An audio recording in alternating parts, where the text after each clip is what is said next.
edilmiş ərazilərin azad edilməsi zəruridir. Bunu İranın ali lideri Ayətullah Seyid Əli Xamneyi deyib. Azərbaycanın Ermənistan tərəfindən işğal olunmuş ərazilərinin hamısı azad olunmalıdır və bütün bu ərazilər Azərbaycana qaytarılmalıdır. İran İslam Respublikasının ali rəhbəri Ayətullah Seyid Əli Xamneyi belə bir açıqlamayla çıxış edib. Ermənistan işğal etdiyi bütün Azərbaycan ərazilərini Azərbaycana qaytarmalıdır. Bunu İranın ali rəhbəri Ayətullah Əli Xamneyi bugünkü müraciətində bildirib. İranın ali rəhbəri deyib ki, bununla da Azərbaycan əraziləri işğaldan azad edilməlidir.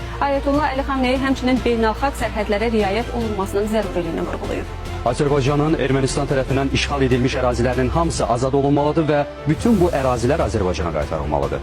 İranın ali rəhbəri Ayətullah Seyid Əli Xamneyi belə bir bəyanat səsləndirib. Ermənistan işğal etdiyi Azərbaycanın bütün ərazilərini Azərbaycana qaytarmalıdır. Bunu İranın dini lideri Ayətullah Seyid Əli Xamneyi bugünkü müraciətində bildirib. Onun sözlərinə görə Azərbaycan əraziləri işğaldan azad edilməlidir. Xamneyi əlavə edib ki, beynəlxalq sərhədlərə riayət olunması zəruridir. İran bizim dost, qardaş ülkəmizdir. O zaman bunu açıq etdirməliyəm. İran topçuları hətta müdaxilə edir. Onların müdaxiləsi olmasaydı 400 min insanın belki biri sağ qalmayacaq.